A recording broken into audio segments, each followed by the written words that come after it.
सवाल नंबर 27 आपसे पूछ रहा है कि शुष्क सेल में मैग्नीशियम ऑक्साइड का चूर्ण कार्य करता है सेल में किस प्रकार कार्य करता है शुष्क सेल में। ए विद्युत वाहक बल बढ़ने लगता है, या बी आंतरिक प्रतिरोध कम करने लगता है, या सी स्थानीय क्रिया खत्म कर देता है, या डी उसके ध्रुवन बचाने के लिए कार्य किया जाता है। तो देखिए, शुष्क सेल में मैग्नीशियम ऑक्साइड का चूर्ण कार्य करता है उसके ध्रुवन बचाने के कार्य में। सवाल नंबर 27 का जो सही जवाब हो जाएगा वो होगा डी। ठीक है। अब अगला प्रश्न आपसे पूछ रहा है कि टॉर्च, ट्रांजिस्टर आदि में प्रयोग होता है। ए सरल सेल, या बी शुष्क सेल, या सी लेंक-लांसी सेल, या डी इनमें से कोई नहीं। आपको बताना है कि टॉर्च, ट्रांजिस्टर जो आदि में प्रयोग किया जाता है वो किस प्रकार का सेल रहता है। एक नॉर्मल सेल रहता है, या लिक्विड वाला सेल रहता है, या शुष्क सेल रहता है, या इनमें से कोई नहीं। तो देखिए, टॉर्च आप यूज किए होंगे, आप सभी टॉर्च यूज किए होंगे। वो जो टॉर्च होता है, वो सभी जो टॉर्च होते हैं उसमें जो बैटरी यूज होते हैं वो बैटरी यूज होते हैं शुष्क सेल, मतलब वो पैकेट टाइप का वो बैटरी होते हैं। ठीक है ना, तो वो शुष्क सेल उपयोग होते हैं। तो सवाल नंबर 28 का जो सही जवाब होगा वो होगा बी। ठीक है। अब अगला प्रश्न देख लेते हैं। अगला प्रश्न क्या कर रहा है, टॉर्च के सेलों का समूह होता है। टॉर्च का सेलों का समूह किस प्रकार होता है। ए समांतर क्रम में, या बी श्रेणी क्रम में, या सी मिश्रित क्रम में, या डी इनमें से कोई नहीं। तो देखिए, टॉर्च का जो क्रम होता है, मान लीजिए ए, ये बी रहता है, ये सी रहता है, ये डी रहता है। तो यहाँ पर प्लस है, यहाँ पर माइनस है, यहाँ पर फिर माइनस, यहाँ पर प्लस। इस प्रकार से ये श्रेणी क्रम में जुड़ा रहता है। इस प्रकार से वो श्रेणी क्रम में टॉर्च का सेल जुड़ा रहता है। तो सवाल नंबर 29 का जो सही जवाब हो जाएगा वो हो जाएगा आपका बी, श्रेणी क्रम में। ठीक है। अब अगला प्रश्न पूछ रहा है आपसे, सवाल नंबर 30 आपसे पूछ रहा है कि सेलों के श्रेणी क्रम समूह में परमाणु विद्युत वाहक बल होते हैं। देखिए, सेलों के श्रेणी क्रम में मान लीजिए अगर इस प्रकार से अगर आपका श्रेणी क्रम में जा रहा है, यहाँ पर प्लस है और यहाँ पर माइनस है। ठीक है, यहाँ पर आपका माइनस है। तो यह समूह में परिमाणी विद्युत वाहक बल जो होंगे वो बढ़ते रहेंगे, इसमें बढ़ते रहेंगे। ठीक है ना। तो सवाल नंबर 30 का जो सही जवाब हो जाएगा वो हो जाएगा ए। ठीक है। अब अगला प्रश्न बता रहा है, अब अगला प्रश्न आपसे पूछ रहा है, सवाल नंबर 31 आपसे पूछ रहा है कि सेलों के समानांतर क्रम समूह में परिमाणी आंतरिक प्रतिरोध होता है। आपसे प्रश्न पूछ रहा है कि सेल के समानांतर, मान लीजिए इस प्रकार का आपसे एक क्रम है, समूह है। ठीक है ना, तो इसके परिमाणी आंतरिक प्रतिरोध होगा। ए घटता जाएगा, या बी बढ़ता जाएगा, या सी कभी घटेगा या कभी बढ़ेगा, या डी इनमें से कोई नहीं। देखिए, मान लीजिए एक सेल है समांतर क्रम में, यहाँ पर प्लस है, यहाँ पर माइनस है, यहाँ पर प्लस है, यहाँ पर माइनस, यहाँ पर प्लस है, यहाँ पर माइनस, यहाँ पर प्लस और यहाँ पर माइनस है। तो इसका किस तरह का परिमाणी होगा। तो देखिए, यहाँ से चालू होता है और यहाँ पर खत्म हो रहा है, यहाँ से चालू होता है, यहाँ पर खत्म होता है। तो यह जो है वो घटेगा ही, मतलब इसका जो है बहुत तो है, सेल बहुत है, मगर यहाँ सेल जो है समांतर में है, तो मतलब यह बढ़ नहीं रहा है। यहाँ से यहाँ पर आने के बाद खत्म हो रहा है, फिर यहाँ से स्टार्ट हो रहा है, यहाँ से खत्म हो रहा है, यहाँ से फिर स्टार्ट हो रहा है। ठीक है ना। तो सवाल नंबर 31 का जो सही जवाब हो जाएगा वो हो जाएगा ए।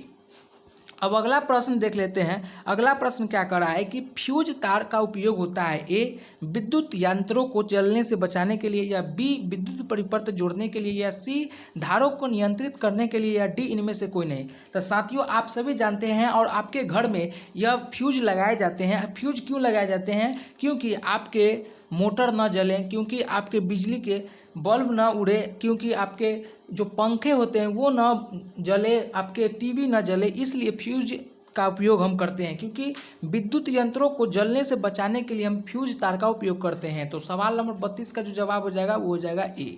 ठीक है। अब अगला प्रश्न देख लेते हैं।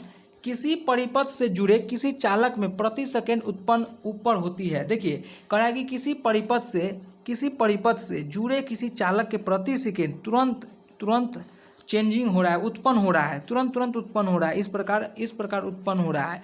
तो वो होगी धारा के वर्ग के समानुपाती, धारा के वर्ग के समानुपाती होंगे। तो सवाल नंबर 33 का जो सही जवाब होगा वो होगा बी।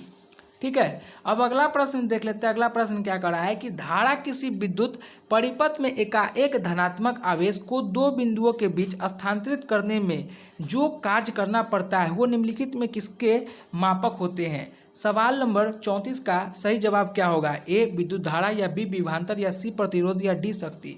चलिए, आप सभी को बताना है कि यह प्रश्न का आंसर क्या होगा। किसी विद्युत परिपथ में एकाएक धनात्मक आवेश दो बिंदुओं के बीच स्थानांतरित करने में जो कार्य करना पड़ता है वो क्या कहलाता है। आप सभी को बताना है। देख लीजिए, मान लीजिए एक विद्युत परिपथ है, एक विद्युत परिपथ है, ठीक है, एक विद्युत परिपथ है, इसमें ए इसको मान लीजिए, इसको बी मान लीजिए, और यहाँ पर कड़ा का एक धनात्मक जो है एक बिंदु यहाँ से और यहाँ तक आने के दो बीच के स्थानांतरित करने में जो कार्य करना पड़ता है उसके मापक को हम क्या कहते हैं। देखिए, यहाँ से यहाँ के कार्य को अगर हमें मापना होगा ना तो उसे हम विभवांतर से माप सकते हैं। तो सवाल 34 का जो सही जवाब हो जाएगा वो हो जाएगा बी। ठीक है, अब सवाल नंबर 35 आपसे पूछ रहा है कि एम्पियर बराबर होते हैं। सवाल नंबर 35 आपसे पूछ रहा है कि एम्पियर किसके बराबर होते हैं। तो आप सभी जानते हैं कूलम प्रति सेकेंड के बराबर 1 एम्पियर होते हैं। तो सवाल नंबर 35 का जो सही जवाब हो जाएगा वो हो जाएगा डी। ठीक है, अब अगला प्रश्न आपसे पूछ रहा है सवाल नंबर 36 कि ठोस पदार्थ से धारा का प्रभाव होता है। आपसे पूछ रहा है कि सॉलिड पदार्थ में अगर इलेक्ट्रिक का फ्लो करे, करंट का फ्लो करे तो उसमें कैसा करंट चाहिए, उसमें कैसा इलेक्ट्रिक चाहिए। तो वो जो वो इलेक्ट्रॉन साला गतिशील होना चाहिए, वो जो इलेक्ट्रॉन्स है वो गतिशील होना चाहिए। तो सवाल नंबर 36 का जो सही जवाब हो जाएगा वो हो जाएगा बी। ठीक है, अब सवाल नंबर 37 आपसे पूछ रहा है कि किसी चालक में प्रभावित धारा के लिए ओम का नियम लागू होता है। कह रहा है कि किसी चालक में प्रभावित धारा के लिए ओम के नियम लागू होते हैं। सवाल नंबर 37 आपसे पूछ रहा है कि एक, जब चालक का ताप अचर रहेगा तब, या बी, चालक का ताप चर रहेगा, या चालक के सिरों के बीच विभवांतर, या चालक के सिरों के बीच विभवांतर अचर रहेगा। तो देखिए, अगर कोई भी चालक में प्रभावित करंट जो है वो ओम के नियम पर लागू होगा कब, जब चालक का ताप अचर रहेगा। तो सवाल नंबर 37 का जो सही जवाब होगा वो होगा ए। ठीक है, अब अगला प्रश्न देख लेते हैं। अगला प्रश्न क्या कर रहा है, सवाल नंबर 38, चुंबकीय बल क्षेत्र का ऐसा मात्रक होता है। आपसे पूछ रहा है कि चुंबकीय बल क्षेत्र का ऐसा मात्रक होता है। तो आप सभी जानते हैं कि न्यूटन एम्पियर मीटर होता है चुंबकीय बल क्षेत्र का ऐसा मात्रक। तो सवाल नंबर 38 का जो सही जवाब होगा वो होगा डी। ठीक है, अब अगला प्रश्न आपसे पूछ रहा है सवाल नंबर 39 की किसी सीधे चालक से प्रभावित धारा के कारण किसी स्थान पर चुंबकीय क्षेत्र की तीव्रता प्रभावित धारा के होती है। कह रहा है कि मान लीजिए एक सीधे चालक प्रभावित हो रहा है, एक सीधे चालक धारा प्रभाव हो रहा है, तो किसी स्थान पर चुंबकीय क्षेत्र की तीव्रता, यहाँ पर चुंबकीय क्षेत्र की तीव्रता है, ठीक है ना, यहाँ पर चुंबकीय क्षेत्र की तीव्रता है, तो वो प्रभावित धारा के क्या हो जाती है। तो यहाँ पर जो धारा जो है अब यह रिटर्न आने लगेगी, यह जो है धारा चुंबकीय क्षेत्र से जब टकराएगी तो यह तीव्रता के कारण यह रिटर्न आने लगेगी। तो यह आने की जो क्रिया है वो विनुत्क्रमानुपाती होती है। तो सवाल नंबर 39 का जो सही जवाब होगा वो होगा बी। ठीक है, अब सवाल नंबर 40 आपसे पूछ रहा है कि विद्युत चुंबक होता है ए, चालक कुंडली, या बी, इस्पात दंड पर लिपटी चालक कुंडली, या सी, नर्म लोहे के दंड पर लिपटी चालक कुंडली, या डी, इनमें से कोई नहीं। तो आप सभी जानते हैं कि विद्युत चुंबक है वो नर्म लोहे के दंड पर लिपटी चालक कुंडली होती है। तो सवाल नंबर 40 का जो सही जवाब होगा वो होगा सी। ठीक है, अब अगला प्रश्न आपसे पूछ रहा है कि जब एक कुंडली के पास चुंबक का उत्तरी ध्रुव लाते हैं तो कुंडली में प्रेरित होता है। कह रहा है कि जब एक कुंडली को, मान लीजिए जब एक कुंडली के पास एक चुंबक का उत्तरी ध्रुव लाते हैं, इस प्रकार ला रहे हैं तो कुंडली में प्रेरित होगा ए, प्रत्यावर्ती विद्युत वाहक बल, या बी, दृष्टि विद्युत वाहक बल, या सी, कभी दृष्टि कभी प्रत्यावर्ती, या डी, में से कोई नहीं। देखिए, अगर किसी भी कुंडली को अगर हम उत्तर की ओर ला रहे हैं ना, उत्तर की ओर, तो उसमें जो धारा उत्पन्न होगा वो एसी की ओर एसी धारा उत्पन्न होगा, मतलब प्रत्यावर्ती धारा उत्पन्न होगा। और दक्षिण की ओर अगर बात की तो उसमें डीसी धारा उत्पन्न होगा। तो सवाल नंबर 31 का जो सही जवाब होगा वो होगा सवाल नंबर 41 का जो सही जवाब होगा वो होगा ए। ठीक है,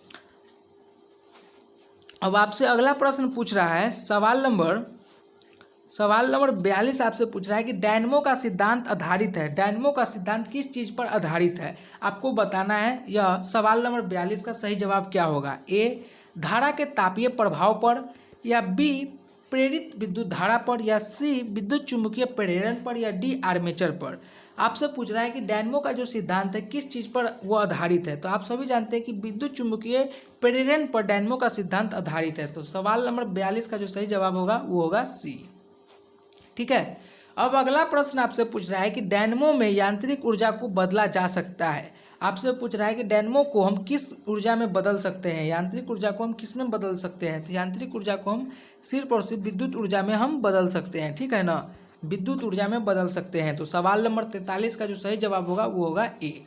अब अगला प्रश्न देख लेते हैं। सवाल नंबर 44 क्या कर रहा है कि विद्युत चुंबकीय प्रेरण की घटना की खोज किसने की थी। आपसे सवाल नंबर 44 पूछ रहा है कि विद्युत चुंबकीय प्रेरण की घटना की खोज कौन सा वैज्ञानिक नामक द्वारा किया गया था। तो आप सभी जानते हैं कि विद्युत चुंबकीय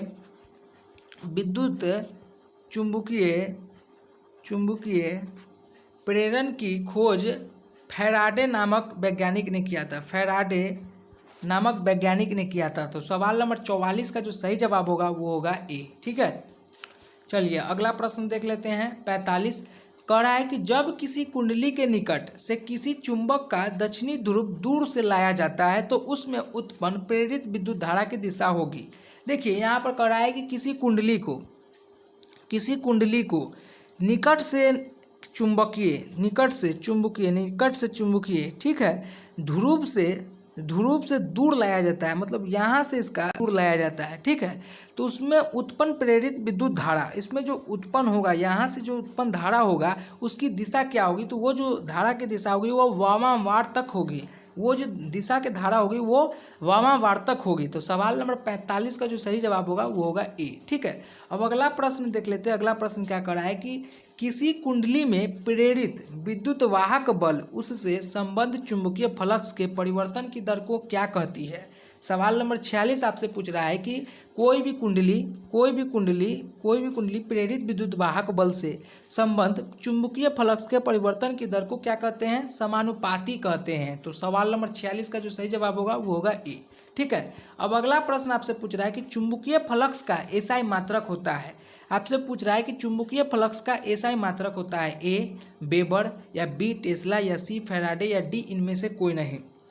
तो आप सभी जानते हैं कि चुंबकीय फ्लक्स का जो एसआई मात्रक होता है वो होता है वेबर। तो सवाल नंबर 47 का जो सही जवाब होगा वो क्या होगा, वो होगा ए। ठीक है, चलिए अब अगला प्रश्न देख लेते हैं। अगला प्रश्न क्या कर रहा है। सवाल नंबर 48 चुंबकीय क्षेत्र का मात्रक वेबर प्रति मीटर बराबर किसके होते हैं, एक टेस्ला के या बी एक टेस्ला प्रति मीटर के या सी फैराडे प्रति मीटर के या डी इनमें से कोई नहीं।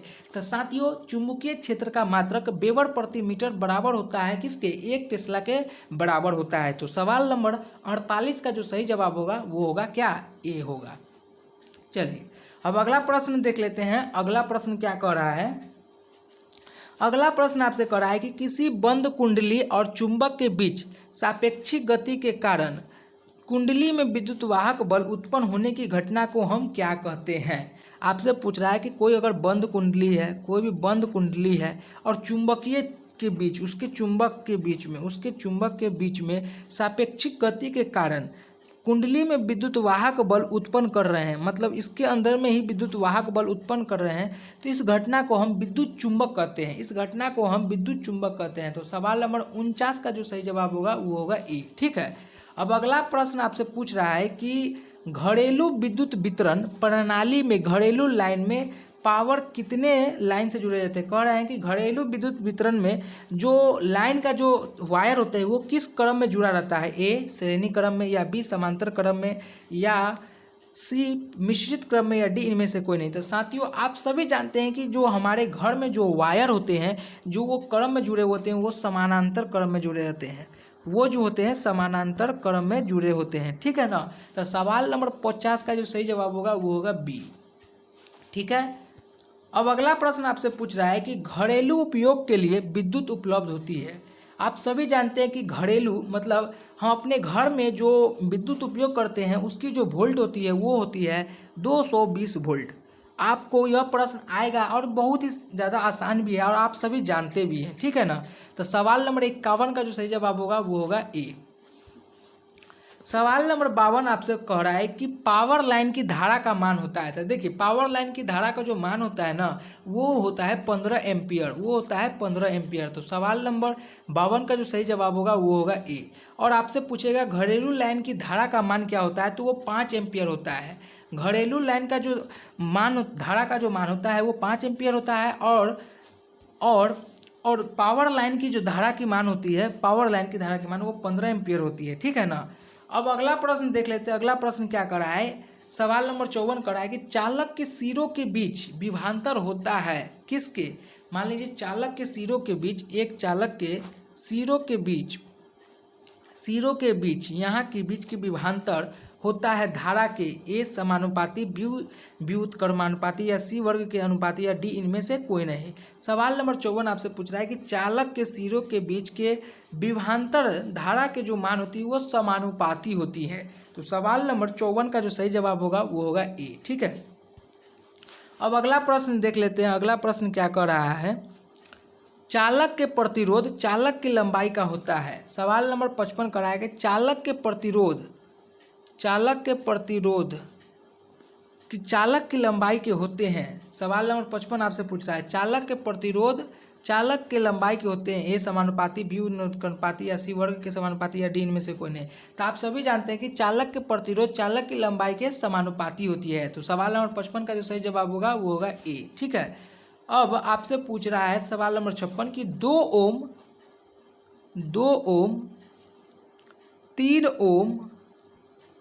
ओम तथा 5 ओम के प्रतिरोध को श्रेणी क्रम में जोड़ते हैं तो जुड़े होने पर उसके कुल प्रतिरोध का मान पूछ रहा है।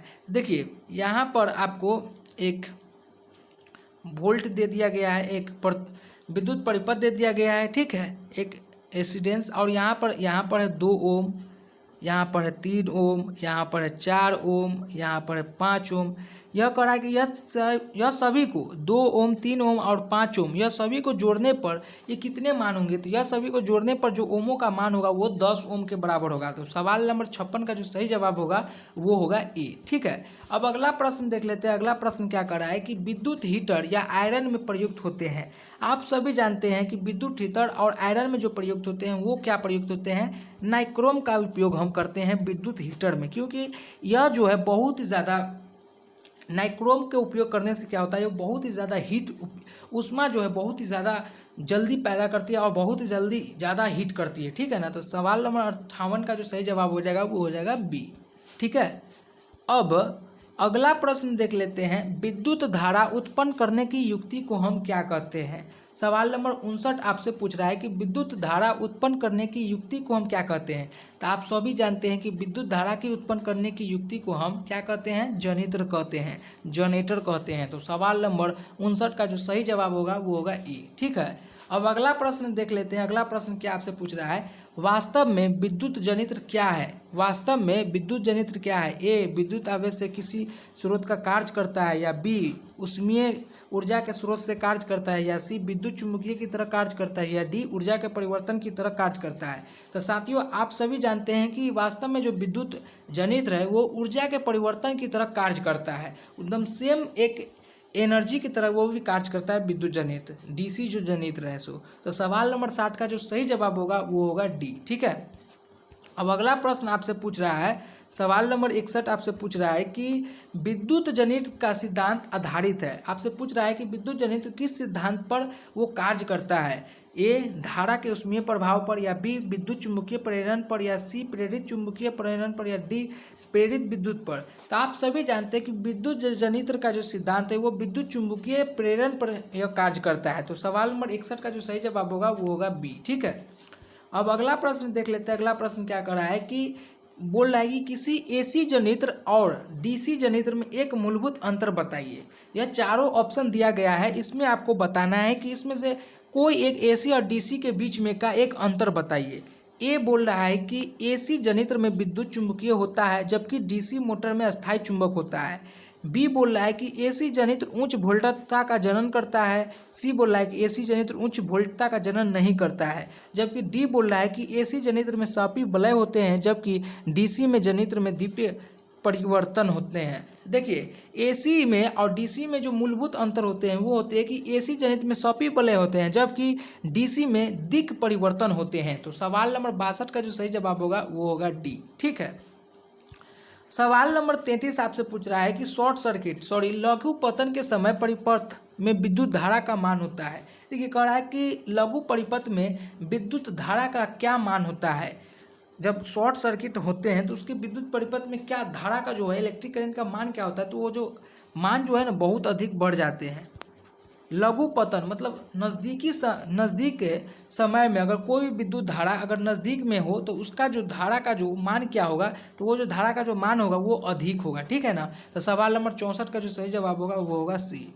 अब अगला प्रश्न आपसे पूछ रहा है सवाल नंबर 65 की घरेलू उपयोग के लिए विद्युत आपूर्ति होती है। आपसे पूछ रहा है कि घरेलू उपयोग के लिए कितना वोल्ट का उपयोग किया जाता है। तो आप सभी जानते हैं 220 वोल्ट, और हर्ज में पूछा जाए तो वो 50 हर्ज के बराबर होते हैं, ठीक है ना। तो सवाल नंबर 65 का जो सही जवाब होगा वो होगा सी। अब अगला प्रश्न आपसे पूछ रहा है कि घरेलू वायरिंग में 3 तार होते हैं, गर्म, ठंडा और अर्थ-भूमि मतलब आर्थिंग जिसे हम कहते हैं। इन तारों के रंग कैसे होते हैं।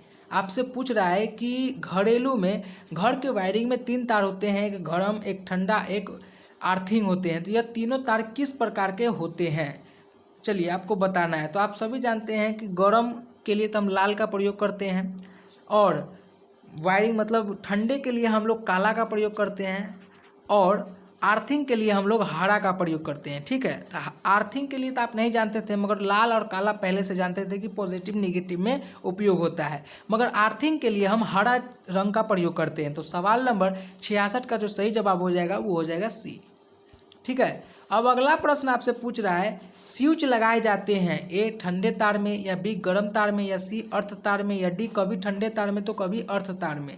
आपसे पूछ रहा है सवाल नंबर 67 कि स्विच लगाए जाते हैं किस में। तो आप सभी जानते हैं कि पावर देने के लिए अगर स्विच के अगर करंट से अगर मान लीजिए इसको अगर हम ऑफ कर देते हैं, मान लीजिए इसको हम ऑफ कर देते हैं तो तुरंत यहाँ पर ऑफ हो जाता है, और ऑन कर देते हैं यहाँ पर टिपते टक तो यहाँ पर ऑन भी हो जाता है। तो यह जो क्रिया जो है यहाँ पर अगर हम ठंडे तार से अगर करें तो यह पॉसिबल नहीं है। तो इसके लिए हमको पावर यहाँ तक पॉजिटिव वायर को हमको यहाँ पर लगाना होगा। तो स्विच में जो लगाए जाते हैं वो गर्म तार का प्रयोग किया जाता है, ठीक है ना। तो सवाल नंबर 67 का जो सही जवाब होगा वो होगा बी। डायनेमो का सिद्धांत आधारित है, ए धारा के ऊष्मीय प्रभाव पर, या बी प्रेरित विद्युत पर, या सी विद्युत चुम्बकीय प्रेरण पर, या डी उपकरण के आर्मेचर के इलेक्ट्रॉनिक गति पर। आपसे पूछ रहा है सवाल नंबर 68 कि डायनेमो की सिद्धांत किस चीज़ पर कार्य करता है। तो आप सभी जानते हैं कि डायनेमो का जो सिद्धांत है विद्युत चुम्बकीय प्रेरण पर कार्य करता है। तो सवाल नंबर 68 का जो सही जवाब होगा वो होगा सी। अब सवाल नंबर 59 आपसे पूछ रहा है कि वास्तव में विद्युत जनित्र क्या है, रियलिटी में विद्युत जनित्र क्या है। ए विद्युत आवेश किसी स्रोत का कार्य करता है, या बी ऊष्मीय ऊर्जा के स्रोत का कार्य करता है, या सी विद्युत चुम्बकीय की तरह कार्य करता है, या डी ऊर्जा के परिवर्तन की तरह कार्य करता है। सवाल नंबर 59 आपसे पूछ रहा है कि वास्तव में विद्युत जनित्र क्या है। तो वो जो है ऊर्जा के परिवर्तन की तरह कार्य करता है, विद्युत जनित्र जो है ऊर्जा के परिवर्तन की तरह कार्य करता है। तो सवाल नंबर 59 का जो सही जवाब होगा वो होगा डी, ठीक है। अब अगला प्रश्न आपसे पूछ रहा है कि दृष्टि मतलब डीसी जो जनित्र है उसमें दिक् परिवर्तक होते हैं, ए सी वलय में, या बी कार्बन ब्रश से, या सी विभक्त वलय से, या डी क्रोड होता है। सवाल नंबर 67 से आपसे पूछ रहा है कि डीसी जनित्र में दिक् परिवर्तन होता है किससे। तो वो होते हैं विभक्त वलय से। विभक्त वलय से हम डीसी जनित्र को हम द्विक परिवर्तन दूसरे एसी में हम कन्वर्ट कर सकते हैं। तो सवाल नंबर 67 का जो सही जवाब होगा वो हो जाएगा सी, ठीक है। अब सवाल नंबर 71 बोल रहा है कि सी वलय से युक्त विद्युत जनित्र उत्पन्न करते हैं। सी वलय से हम युक्त विद्युत जनित्र उत्पन्न करते हैं, ए एसी को, या बी डीसी को, या सी डीसी विद्युत वाहक बल को, या डी चुंबकीय क्षेत्र को। तो देखिए वहाँ पर बोल रहा है ए वलय दृष्टि धारा के दिक् परिवर्तन पूछ रहा है, यहाँ पर पूछ रहा है सी वलय से युक्त विद्युत जनित्र के उत्पन्न करेंगे तो हम वो करेंगे एसी करंट को उत्पन्न करेंगे। तो सवाल नंबर 71 का जो सही जवाब होगा वो होगा ए। अब अगला प्रश्न देख लेते हैं। अगला प्रश्न क्या कर रहा है आपको, अगला प्रश्न कर रहा है कि फ्लेमिंग के दक्षिण सवाल नंबर 72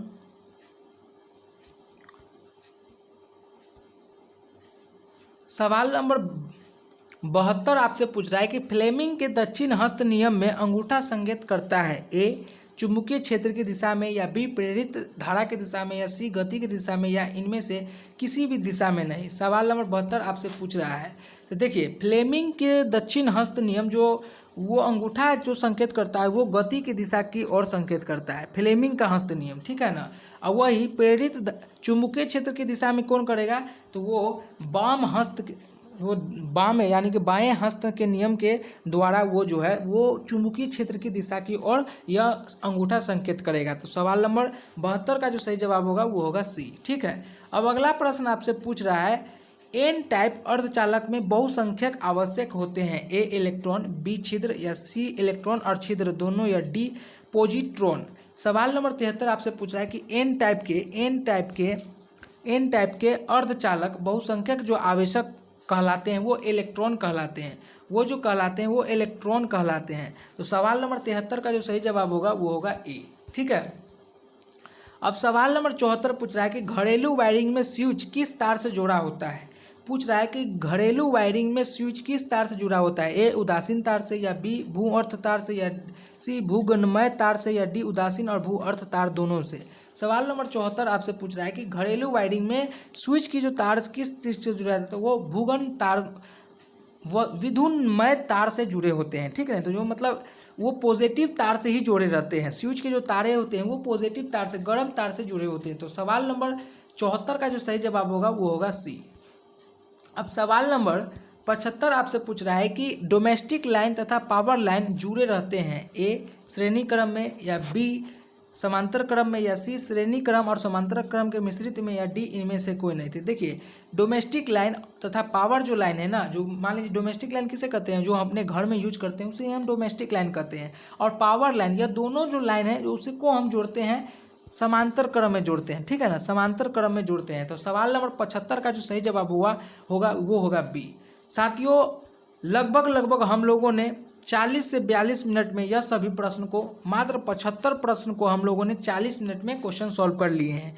काफ़ी तेज़ी था, उम्मीद मुझे लग रहा है कि बहुत ही तेज़ी था, लेकिन आपको कैसा लग रहा था ये आप बताना, क्योंकि बहुत ही स्पीड हम लोगों ने यह सभी प्रश्नों को किए हैं, क्योंकि समय बहुत ही कम है। और इसी तरह अगर स्पीड में हम नहीं चलेंगे तो हमारा जो है कॉलेज का सपना है वो पीछे रह जाएगा। ठीक है ना, तो इसलिए हम लोगों ने आज का जो सेशन है वो काफ़ी स्पीड में किया है। ठीक है, उम्मीद करता हूँ कि आपको यह सभी प्रश्न आपको काफ़ी अच्छे से समझ में आए होंगे, क्योंकि यह सभी VVI है एग्जाम के पॉइंट ऑफ व्यू से। ठीक है, तो फिर मिलते हैं एक नई वीडियो में, जब तक के लिए जय हिंद।